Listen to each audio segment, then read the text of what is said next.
أجاجا فلولا تشكرون أفرتم النار التي تورون أنتم أنشأتم شجرتها أم نحن المنشئون نحن جعلناها تذكرة ومتاعا للمقوين وسبح باسم ربك العظيم فلا أقسم بمواقع النجوم وإنه لقسم لو تعلمون عظيم إنه لقرآن كريم في كتاب مكنون لا يمسه إلا المطهرون تنزيل من رب العالمين فبهذا الحديث أنتم مدهنون وتجعلون رزقكم أنكم تكذبون فلولا إذا بلغت الحلقوم وأنتم حينئذ تنظرون ونحن أقرب إليه منكم ولكن لا تبصرون فلولا إن كنتم غير مدينين ترجعونها إن كنتم صادقين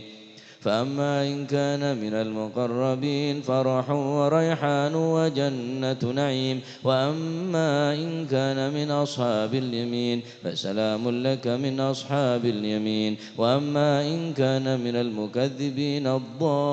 الضالين فنزل من حميم وتصلية جحيم إن هذا لهو حق اليقين فسبح باسم ربك العظيم اللهم صن وجوهنا باليسار ولا توهنا بالاقتار فنسترزق طالبي رزقك ونستعطف شرار خلقك ونشتغل بحمد من أعطانا ونبتلى بذنب من منعنا وأنت من وراء ذلك كله أهل العطاء والمن اللهم كما سنت وجوهنا عن السجود إلا لك فسنا للحاجة إلا إليك بجودك وكرمك وفضلك يا أرحم الراحمين يا أرحم الراحمين يا أرحم الراحمين أغننا بفضلك عمن سواك وصلى الله على سيدنا محمد والحمد لله رب العالمين فاتح إلى حضرة حبيبنا شافعنا رسول محمد بن عبد الله ثم إلى أرواح آبائنا وإخوان من الأنبياء والمرسلين صلوات الله عليهم كافة الأولياء والشهداء الصالحين أينما كانوا وحلت أرواح من مشارق الأرض ومغاربها وبرها خصوصا صاحب هذا المولد الإمام الحبيب علي الهبشي وأصول مفرهم ثم إلى روح صبي هذا المقام الجد عبد الله وزوجته الوالد أحمد خليل عبد الله وإخوانه ثم إلى روح أمواتنا وأمواتكم وأموات الحاضرين وأموات المسلمين أجمعين أن الله يتغشاهم بالرحمة والمغفرة اسم الجنة ويختم لنا بالحسنى في خير وعافية أن الله يغفر ذنوبنا ويستر عيوبنا ويشفي أمراضنا ويقضي حاجتنا ويقضي حاجتنا وحاجات المسلمين أجمعين أن الله يسر كل أمورنا أمور الدنيا والآخرة وأن الله يجعل لنا وأولادنا من أهل العلم ومن أهل الخير ومن أهل الاستقامة ولا تجعلنا وإياهم من أهل الشر وضر الندامة وعلى أسلاف وعلى من أسلافنا الصالحون وعلى من أسلاف وعلى من الحبيب علي الهبشي أن وعلى من صلينا وعلى من أسلافنا أصلا مثل الجلسنا وإناه وعلى ما طلبوا طلبنا وعلى ما قصدوا قصدنا وإلى حضرة النبي محمد صلى الله عليه وسلم. من الشيطان الرجيم بسم الله الرحمن الرحيم الحمد لله رب العالمين الرحمن الرحيم مالك يوم الدين إياك نعبد وإياك نستعين اهدنا الصراط المستقيم صراط الذين أنعمت عليهم غير المغضوب. بسم الله الرحمن الرحيم. يا ربي صل على محمد يا ربي صل عليه وسلم يا ربي صل على محمد يا ربي صل عليه وسلم يا ربي صل على محمد شرف بدر في الكون أشرف يا ربي صل على محمد يا ربي صل عليه يا وسلم ربي صل على محمد أكرم داع يدعو إلى الحق يا ربي صل على محمد يا ربي صل عليه وسلم يا ربي صل على محمد المصطفى صادق المصدق يا ربي صل على محمد يا ربي صل عليه وسلم يا ربي صل على محمد حل الورى منطقا وصدى يا ربي صل على محمد يا ربي صل عليه يا ربي وسلم صل على محمد أفضل من بالتقى تحقق يا ربي صل على محمد يا ربي صل عليه يا ربي صل على محمد من بالسخاء والوفاء تخلى يا ربي صل على محمد يا ربي صل عليه يا ربي صل على محمد وجمع من الشمل ما تفرق يا ربي صل على محمد يا ربي صل عليه يا ربي صل على محمد وصل وسهل ما قد تعود يا ربي صل على محمد يا ربي صل عليه يا ربي وسلم صل على محمد وافتح من الخير كل مغلى يا ربي صل على محمد يا ربي صل عليه وسلم يا ربي صل على محمد وآله ومن بالنبي تعلى يا ربي صل على محمد يا ربي صل عليه يا وسلم ربي صل على محمد وآله ومن للحبيب عشاء يا ربي صل على محمد يا ربي صل عليه وسلم يا ربي صل على محمد ومن بحبل النبي توثى يا ربي صل على محمد يا ربي صل عليه يا ربي وسلم صل على محمد يا ربي صل عليه وسلم يا ربي صل على محمد يا ربي صل عليه وسلم اللهم صل وسلم وبارك عليه. أعوذ بالله من الشيطان الرجيم. بسم الله الرحمن الرحيم. إنا فتحنا لك فتحا مبينا ليغفر لك الله ما تقدم من ذنبك وما تأخر ويتم نعمته عليك ويهديك صراطا مستقيما وينصرك الله نصرا عزيزا. لقد جاءكم رسول من أنفسكم عزيز عليه ما عنتم حريص عليكم بالمؤمنين رؤوف رحيم. فإن تولوا فقل حسبي الله حسبي الله لا إله إلا هو عليه توكلت وهو رب العرش العظيم. إن الله وملائكته يصلون على النبي يا أيها الذين آمنوا صلوا عليه وسلموا تسليما. اللهم صل وسلم وبارك عليه. السلام عليك زين الأنبياء السلام عليك السلام عليك تقى الأتقياء السلام عليك السلام عليك زين الأنبياء السلام عليك السلام عليك تقى الأتقياء السلام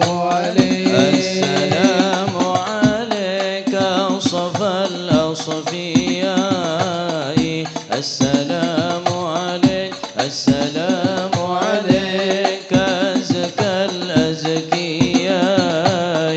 السلام عليك السلام عليك زين الأنبياء السلام عليك السلام عليك أتقى الأتقياء السلام عليك السلام عليك من رب السماء السلام عليك السلام عليك دائم بلا انقضاء السلام عليك السلام عليك زين الأنبياء السلام عليك السلام عليك أتقى الأتقياء السلام عليك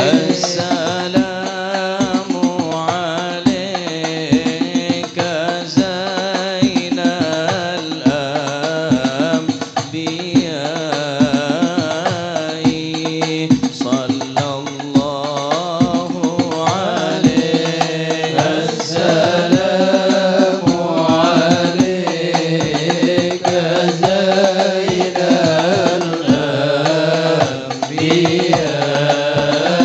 الأنبياء صلى الله عليه السلام عليك أحمد يا حبيبي صلى الله عليه السلام عليك زين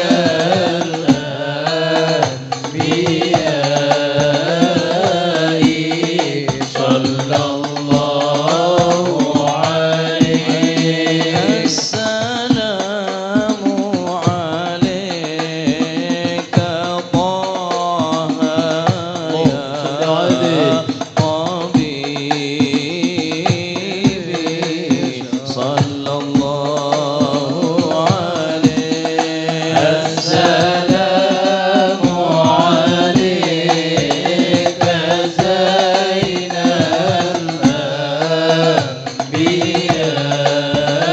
الأنبياء صلى الله عليه السلام عليك زين الأنبياء السلام السلام عليك طه يا حبيبي السلام السلام عليك زين الأنبياء السلام السلام عليك أتقى الأتقياء السلام السلام عليك يا خير الأنام السلام السلام عليك يا بدر التمام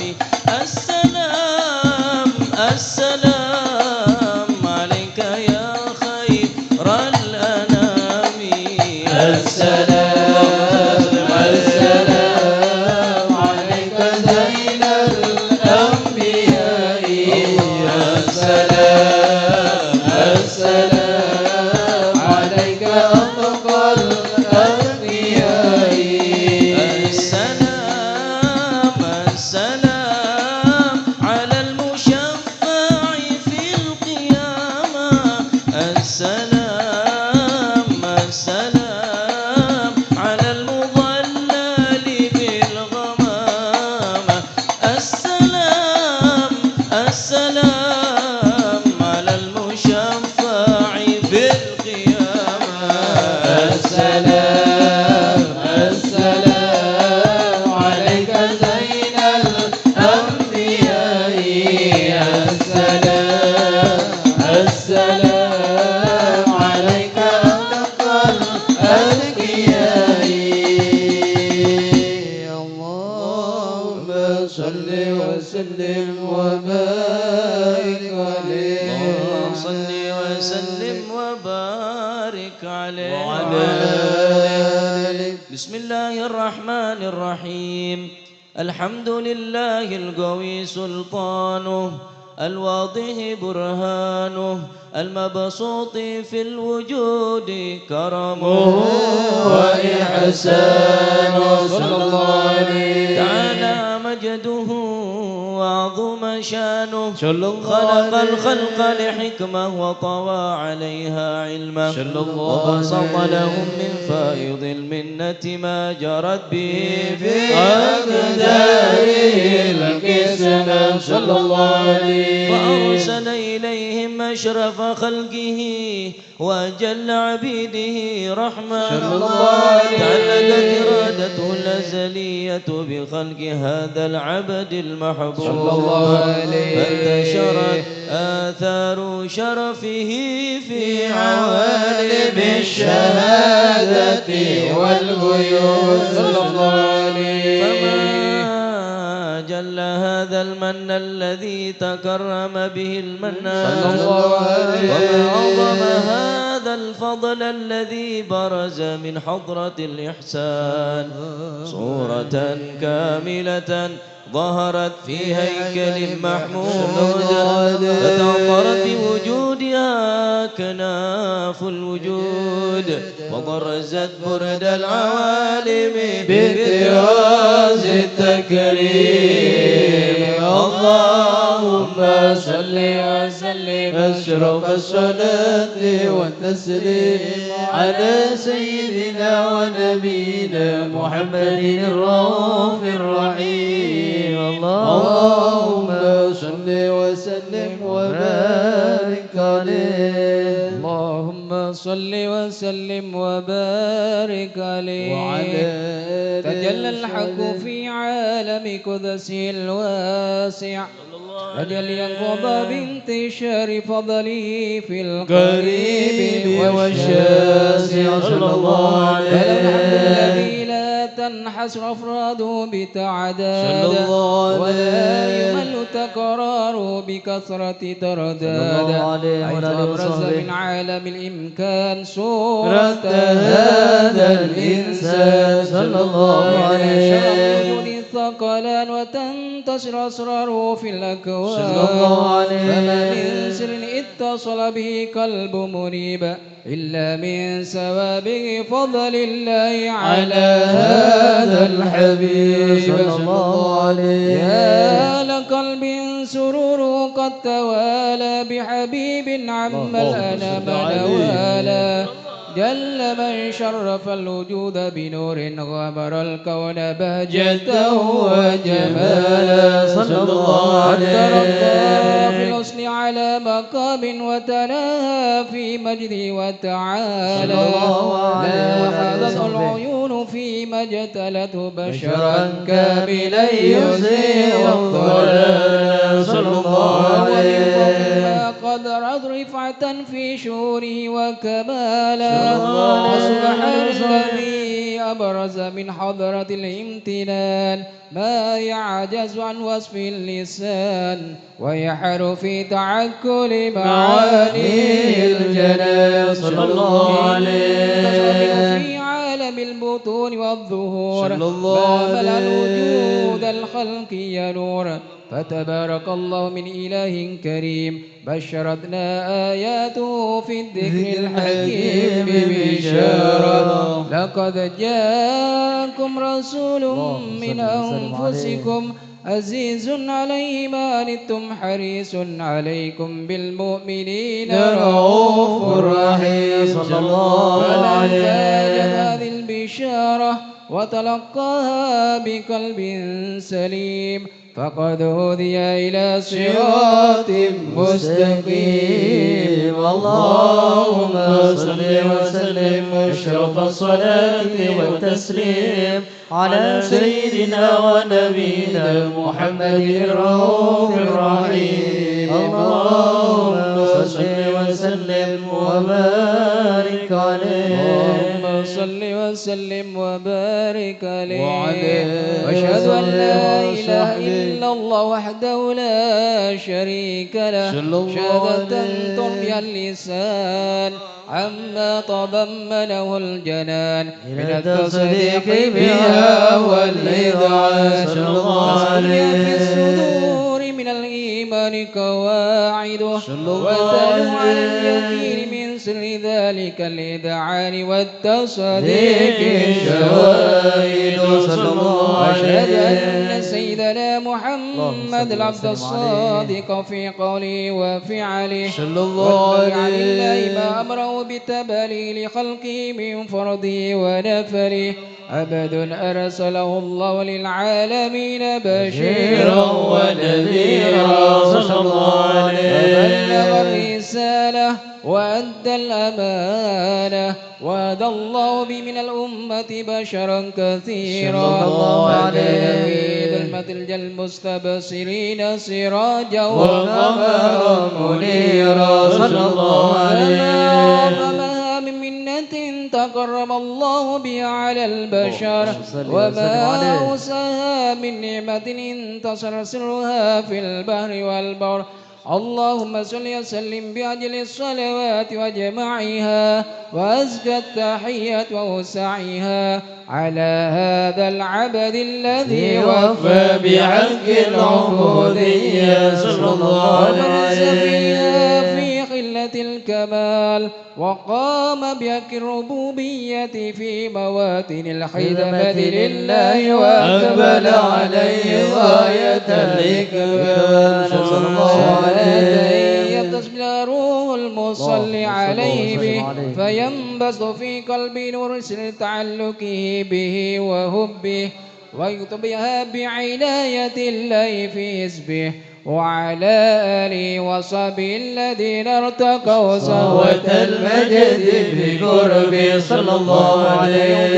الأشرف الأصل بوده وحبه ما أطر الأكوان بنشر ذكراهم نسيم اللهم صل وسلم أشرف الصلاة والتسليم على سيدنا ونبينا محمد الرؤوف الرحيم اللهم صل وسلم وبارك عليه اللهم صل وسلم وبارك عليه وصحبه أما بعد فلما تعلقت إرادة الله بالعلم القديم بظهور أسرار التخصيص للبشر الكريم بالتقديم والتكريم صلى الله عليه نفذت القدرة الباهرة بالنعمة الواسعة والملة الغامرة فلقد بيضة التصوير في العالم المطلق الكبير عن جمال مشهود بالعين هاول لوصف الكمال المطلق والحسن التام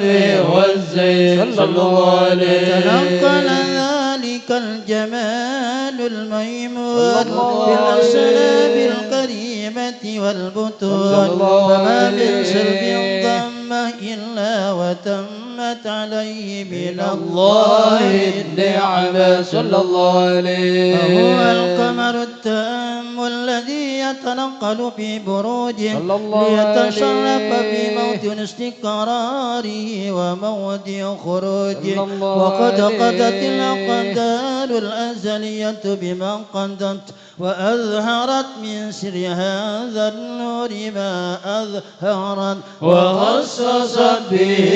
من خصص صلى الله عليه وسلم في الأصناب الفاخرة والأرحام الشريفة الطاهرة حتى برز في عالم الشهادة بشرا لك البشر صلى الله عليه ونورا حير الأفكار ذوره وبهرا فتعلقت همة الراكب لهذه الحروف صلى الله عليه أن يرقم في هذا القرطاس ما هو لديه من عجائب ذلك النور معروف. صلى الله عليه. وإن كانت الألسن لا تنفي بعشر معشر أوصاف ذلك الموصوف تشويقا للسامعين من خواص المؤمنين وترويحا للمتعلقين بهذا النور المبين. صلى الله عليه. وإلا فأن تعرب الأقلام عن شؤون خير الأنام ولكن هزا إلى تضمين ما حفظته من أشرف المخلوقين وما أكرمه الله به في مولده من الفضل الذي عم العالمين. صلى الله عليه. وبقيت رايته في القول منشورة على مر الأيام والشهور والسنين. صلى الله عليه. داعي التعلق بهذه الحضرة الكريمة ولاعج التشوق إلى سماء أوصافها العظيمة ولعل الله ينفع به المتكلم والسامع فيدخلان في شفاعة هذا النبي الشافع ويتروحان بروح ذلك النعيم. اللهم صل وسلم أشرف الصلاة والتسليم على سيدنا ونبينا محمد الرؤوف الرحيم. اللهم صل وسلم وبارك عليه. يا الله يا رب يا عالم بحالي يا عالم بحالي عسى بعد الظما يقع لي شرب حالي يقع لي شرب حالي. ألا يا الله يا رب يا عالم بحالي عسى بعد الظما يقع لي شرب حالي يقع لي شرب حالي. ألا يا الله يا رب يا عالم بحالي يا عالم بحالي عسى بعد الظما يقع لي شرب حالي يقع لي شرب حالي. ألا يا الله يا رب يا عالم بحالي عسى بعد الظما يقع لي شرب حالي يقع لي شرب حالي. بدا لي من عظيمات الجزال عظيمات الجزال بدا لي من عظيم العطا ما قد بدا لي عطا ما قد بدا لي وحسن الظن في من دعاني رأس مالي وحسن الظن في من دعاني رأس مالي دعاني رأس مالي. ألا يا الله يا رب يا عالم بحالي يا عالم بحالي عسى بعد الظما يقع لي شرب حالي يقع لي شرب حالي. ألا يا الله يا رب يا عالم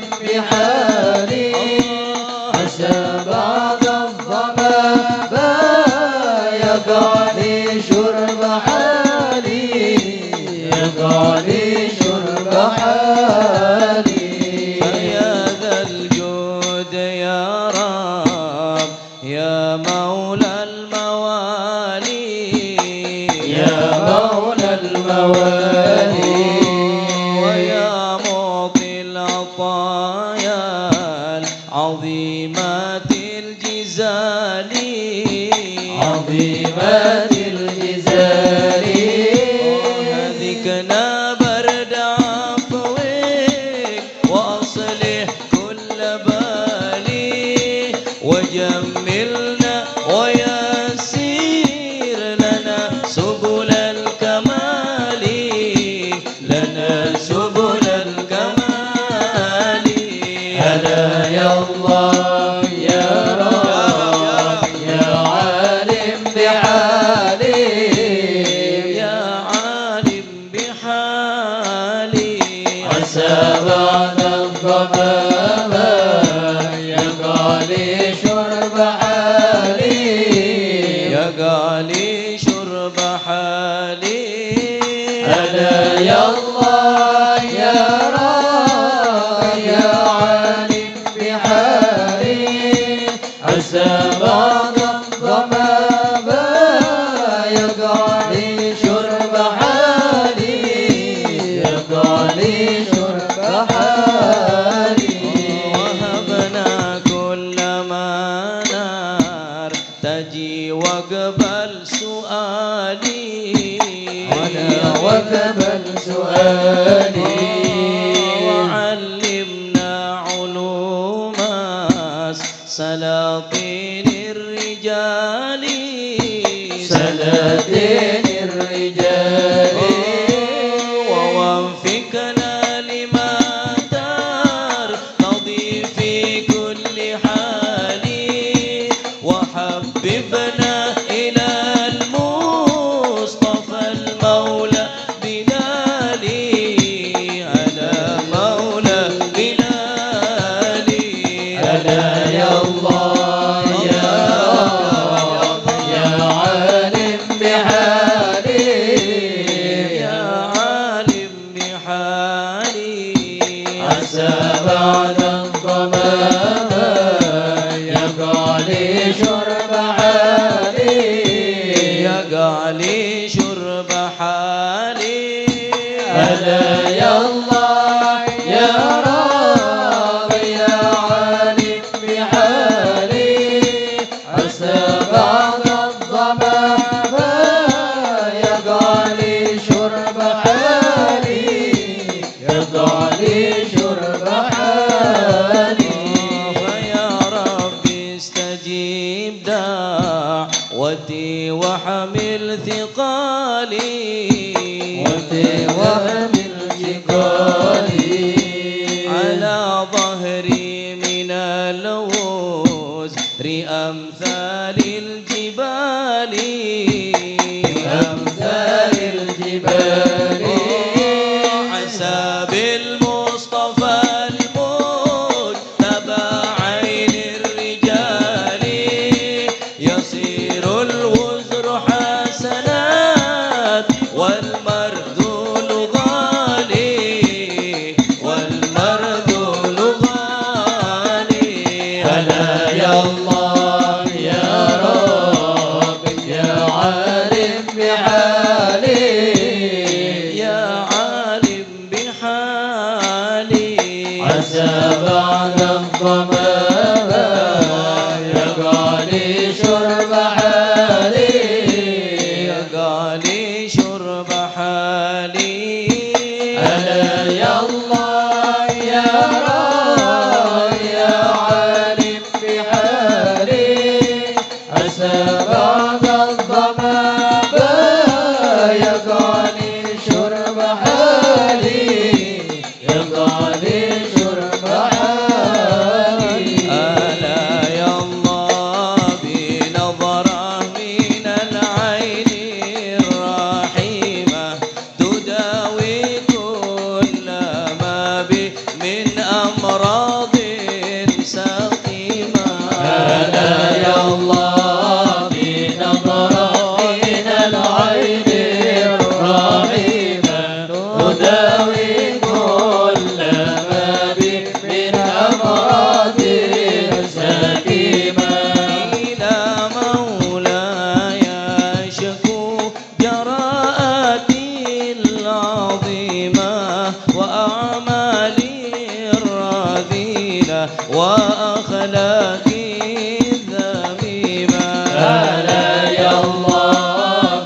خذ بي في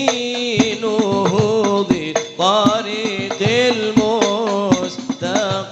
هدايا الله بنظرة من العين الرحيمة تداوي كل ما بي من أمراض سقيمة. ويسر لي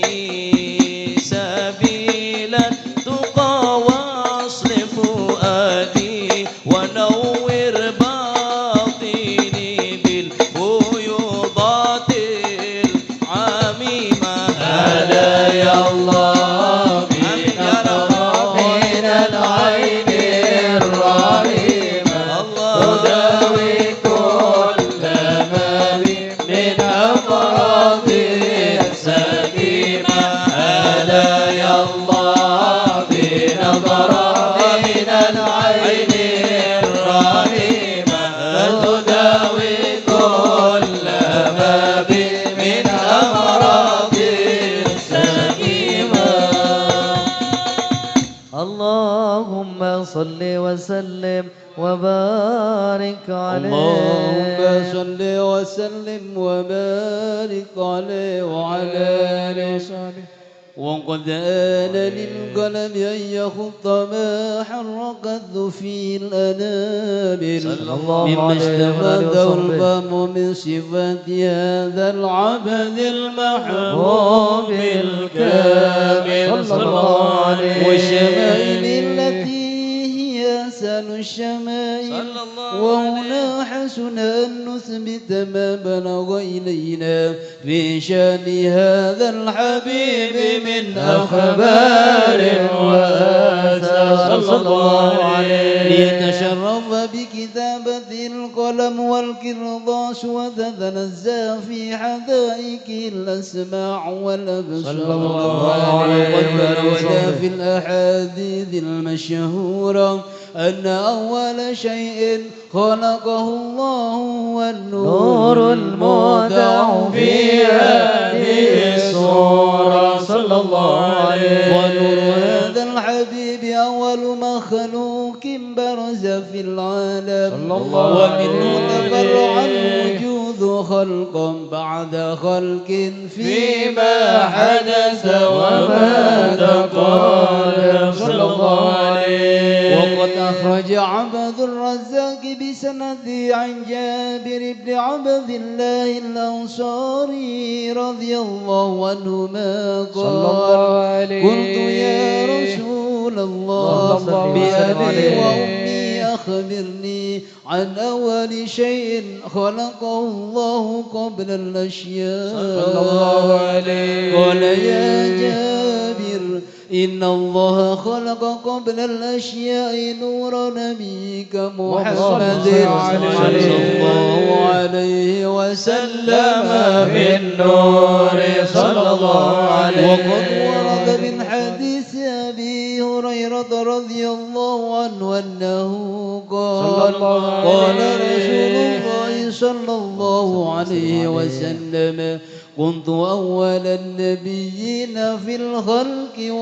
وآخرهم في البعث صلى الله عليه. وقد تعددت الروايات بأنه أول الخلق وجودا وأشرفهم مولودا. ولما كانت السعادة الأبدية لها ملاحظة خفية اختصت ما شاءت من البرية بكمال الخصوصية صلى الله عليه. واستودعت هذا النور المبين أصلاب وبطون ما شرفته من العالمين. فتنقل هذا النور من صلب آدم ونوح وإبراهيم عليه السلام حتى أوصلت يد العلم القديم إلى من خصصه من تكريم أبيه الكريم عبد الله بن عبد المطلب ذي القدر العظيم وأمه التي هي في المخاوف آمنة السيدة الكريمة آمنة فتلقاه سلب عبد الله فألقاه إلى بطنها صلى الله عليه فضمت عشاء بمعونة الله محافظة على حق هذه الذرة وشؤونها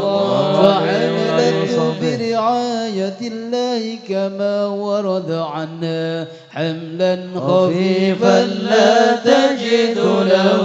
ثقلا ولا نشكو من ولا ولا عللا حتى مر الشهر بعد الشهر من حمله وقرب وقت بروزه إلى عالم الشهادة لتنبسط على أهل هذا العالم فيوضات فضله وتنتشر في آثار مجده الصغير اللهم صل وسلم أشرف الصلاة والتسليم على سيدنا ونبينا محمد الرؤوف الرحيم اللهم صل وسلم وبارك عليه اللهم صل وسلم وبارك عليه وعلى آله وصحبه وذلك بهذه الدرة المكنونة صلى الله عليه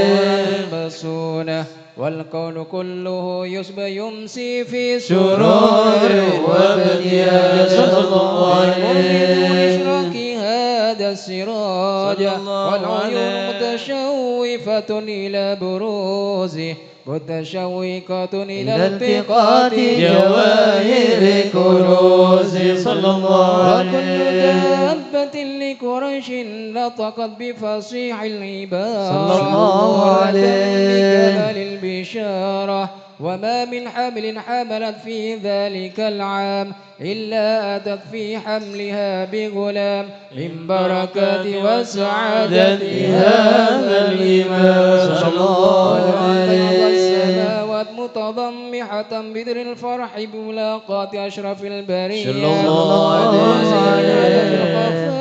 إلى عالم الدهور بعد تنكله في البطون والدهور بهجة التكريم وبسط في العالم الكبير مائدة التشريف والتعظيم ببروز هذا البشر الكريم اللهم صل وسلم أشرف الصلاة والتسليم على سيدنا ونبينا محمد الرؤوف الرحيم اللهم صل وسلم وبارك عليه اللهم صل وسلم وبارك عليه فحين قرب أوان وضع هذا الحبيب صلى الله عليه علت السماوات والأرض وما فيهن بالترحيب صلى الله عليه والضرج لله على أهل الوجود تسج وألسنة الملائكة بالتبشير للعالمين تعي سبحان الله والحمد لله ولا إله إلا الله والله أكبر سبحان الله والحمد لله ولا إله إلا الله والله أكبر سبحان الله والحمد لله ولا إله إلا الله والله أكبر والقدرة كشفت قناع هذا المستور ليبرز نوره كاملا في عالم الظهور نورا فاق كل نور صلى الله وفد الحق عليه حكم على من أتم الله عليه النعمة صلى الله من عليه خواص الأمة أن يحضر عند وضعه أمة تأنيسا لجنابها المسعود ومشاركة لها في هذا السمات الممدود صلى الله وحضرت بتوفيق الله عليه السيدة مريم والسيدة آسيا صلى الله عليه من قسم الله له من الشرف بالقسمة الوافية صلى الله التي عليه رتب الله على خضوره وجود هذا المولود صلى الله عليه فانفلق وصبح الكمال من النور عن عمود وبرز الحميد المحمود مذعنا لله بالتعظيم والسجود صلى الله على محمد صلى الله عليه وسلم صلى الله على محمد صلى الله عليه وسلم اللهم صل على محمد مولانا محمد صلى عليه. Hadiraki Rasulullah neng ate Nabi TV pekerong ke Kanjeng Nabi ate hadiraki dalam ate Nabi TV Rasulullah Asyaraqa al-kaunu ibtihajan biwujudil Mustafa Ahmad wali ahlil kauni unsun ya Rasulullah وسرورا قد تجدد يا نبي سلام عليك يا رسول سلام عليك يا حبيب سلام عليك يا رسول الله صلوات الله عليك فاضربوا يا أهل المثاني فهزروا اليوم لغرات واستضيئوا بجمال يا رسول الله فقفي الحسن تفرد يا نبي سلام عليك يا رسول سلام عليك يا حبيب سلام عليك يا رسول الله صلوات الله عليك ولنا البشرى بسعد مستمر ليس ينفد حيث أوتينا عطاء جمع الفخر المؤبد يا نبي سلام عليك يا رسول سلام عليك يا حبيب سلام عليك صلوات الله عليك فلربي كل حمد جل يحصره العاد إذا حبانا بوجود المصطفى الهادي محمد يا نبي سلام عليك يا رسول سلام عليك يا حبيب سلام عليك صلوات الله عليك اللهم صل على محمد. الله أهلا بك إنا بك نسعد وبجاهه يا إلهي جواب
محمد وسلام مستمر كل حين يتجدد يا نبي سلام عليك يا رسول سلام عليك يا حبيب سلام عليك صلوات الله عليك. اللهم صل على محمد.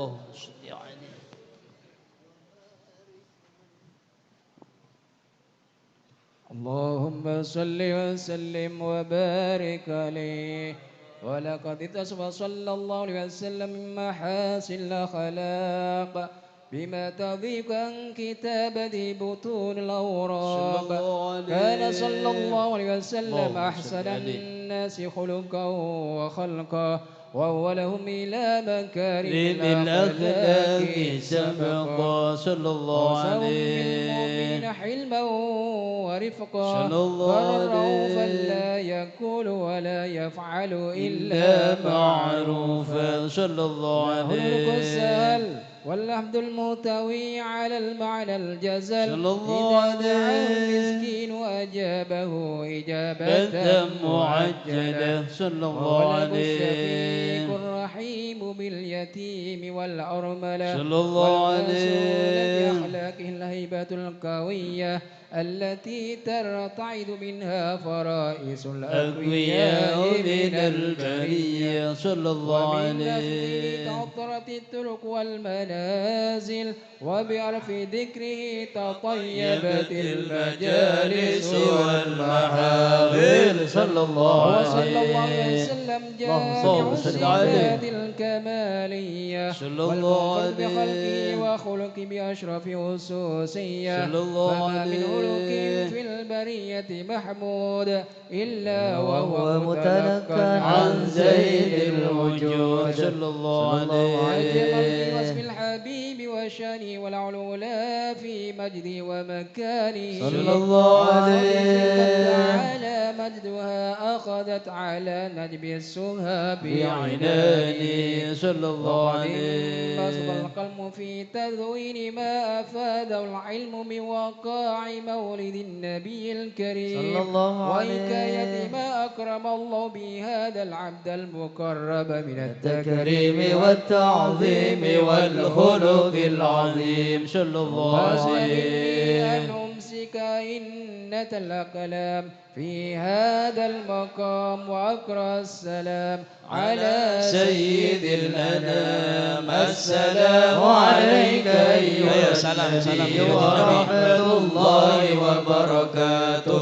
السلام عليك أيها النبي ورحمة الله وبركاته. السلام عليك أيها النبي ورحمة الله وبركاته. ذلك الختم كما يحسن التقديم فعليه أفضل الصلاة والتسليم. اللهم صل وسلم أشرف الصلاة والتسليم على سيدنا ونبينا محمد الرؤوف الرحيم. اللهم صل وسلم وبارك عليه.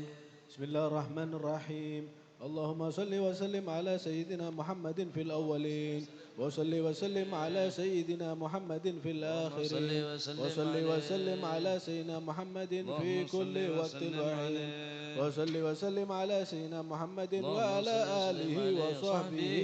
أجمعين. ولما نظم الفكر من دار أوصاف المحمدية وجودا توجهت إلى الله متوسلا بسيدي وحبيب محمد صلى الله عليه وسلم أن يجعل شيئي مشكورا وفعلي فيه محمودا وأن يكتب عملي في الأعمال المقبولة وتوجهي في التوجهات الخالصة والصلات الموصولة. اللهم يا من إليه تتوجه الآمال فتعوذ ظافرا وعلى باب عزته تحت الرحال فتغشاها منه الفيوضات الغامرة. نتوجه إليك بأشرف الوسائل لديك سيد المرسلين اللهم عبدك صل الصادق وسلم الأمين عليه. سيدنا محمد اللهم صل الذي وسلم عمت عليه. رسالته العالمين آمين. أن تصلي وتسلم على تلك الذات الكاملة آمين. مستودع أمانتك وحفيظ سرك وحامل راية دعوتك الشاملة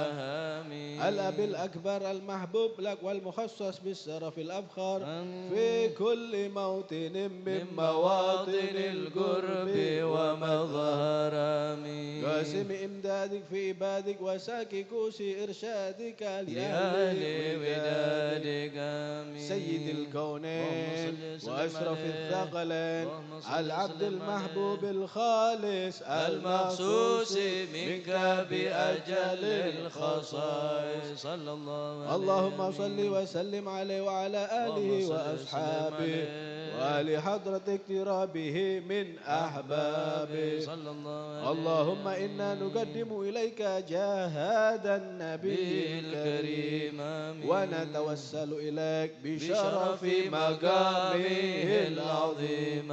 أن تلاحظنا في حركاتنا وسكناتنا بعين عنايتك وأن تحفظنا في جميع أطوارنا وتقلباتنا بجميل رعايتك وحسن وقايتك آمين. وأن تبلغنا من شرف القرب إليك وإلى هذا الحبيب غاية آمالنا وتتقبل منا ما تحركنا فيه من نياتنا وأعمالنا وتجعلنا في حضرة هذا الحبيب من الحاضرين وفي طرائق اتباعه من السالكين ولحقك وحقه من المعدين ولعهدك من الحافظين اللهم إن لنا أدماء في رحمتك الخاصة فلا تحرمنا ودنونا جميلة هي وسيلتنا إليك فلا تخيبنا آمنا بك وبرسولك وما جاء به من الدين وتوجهنا به إليك مستشفعين أن تقابل المذنب منا بالغفران والمسيء بالإحسان والسائل بما سال والمؤمل بما أمل آمين. وأن تجعلنا ممن نصر هذا الحبيب ووازر ووالاه وظاهر وعم ببركاته وشريف وجهات أولادنا ووالدينا وأهل كترنا ووالدينا وجميع المسلمين والمسلمات والمؤمنين والمؤمنات في جميع الجهات وادم راية الدين القيم في جميع الأقطار منصورة ومع الإسلام والإيمان بأهلها معمورة معنا وصورة واكشف اللهم كربة المكروبين واقض دين المدينين واغفر للمذنبين وتقبل توبة التائبين وانشر رحمتك على عبادك المؤمنين أجمعين واكف شر المعتدين والظالمين وابسط العدل بولاة الحق في جميع النواحي والأقطار وأيدهم بتأييد من عندك ونصر على المعاندين من